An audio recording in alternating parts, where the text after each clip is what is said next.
Bonjour Anthony Saint-Léger. Bonjour. L'information a donc circulé dans la foulée de l'opération américaine contre Maduro. Le mausolée de son prédécesseur Hugo Chavez aurait été détruit. Oui, effectivement, voici le type de publication que l'on a pu voir. Celle-ci qui nous dit le mausolée d'Hugo Chavez a donc été détruit.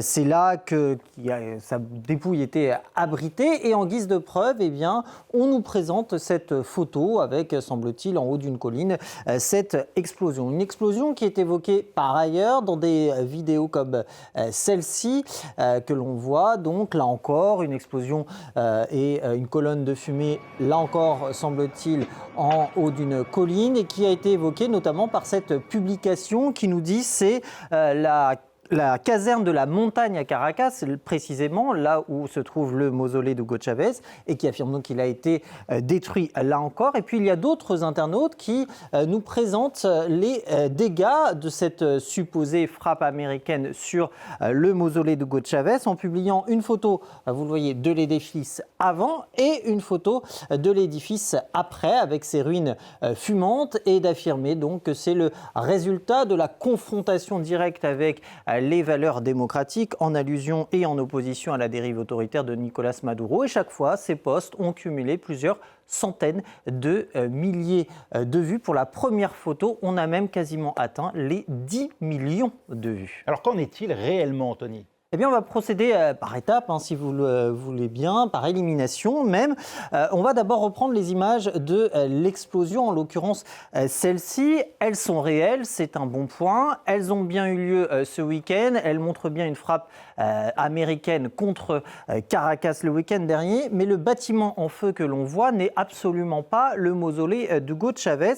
Et grâce à ce compte spécialisé dans la géolocalisation et des photos et des vidéos, on apprend que le bâtiment qui est en feu, c'est ce bâtiment ici, le Cagigal, comprenez l'observatoire astronomique et météorologique de Caracas, donc que l'on voit ici sur cette image satellite. Et quand on va se livrer à un petit jeu des 7 différences. Quand vous regardez plus précisément, on va zoomer cette image satellite. Ici, vous découvrez un pylône. Alors, satellitaire ou électrique, et vous découvrez aussi un petit arbre. Je vais mettre différents symboles pour qu'il soit plus facile à repérer sur la photo. Eh bien, vous les retrouvez ici, précisément le pylône en question, et ici le petit arbre. Ça, c'était pour la vidéo. Pour ce qui est de la première photo, j'efface mes symboles. Vous avez une vue inversée de celle-ci, c'est-à-dire qu'ici, vous avez le petit arbre que vous allez retrouver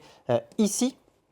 Là, le grand arbre, là vous reconnaîtrez le bâtiment ici, et le grand arbre ici. Donc ça, c'était pour le bâtiment qui a été visé, parce que le bâtiment visé, ce n'est pas n'importe lequel, c'est, je vous le disais, le Cagigal, mais c'est surtout le QG de l'une des branches de l'armée vénézuélienne. C'est précisément pour ça qu'il a été visé, et surtout, regardez, il se trouve à quelques 500 mètres du fameux mausolée d'Hugo Chavez. Ce qui m'amène maintenant à la photo des dégâts que je vous montrais tout à l'heure. Je vous la remets, cette comparaison entre avant et après la frappe, nous dit-on. Eh bien, cette photo des dégâts et des ruines fumantes, elle a été extraite, elle a été générée par intelligence artificielle, et elle nous vient de cette photo qui date, regardez bien, de mars 2013, après la mort d'Hugo Chavez, et que l'on doit à la télévision espagnole RTVE. Et on reconnaît d'ailleurs ici, regardez, la bande de maisons multicolores que l'on va retrouver précisément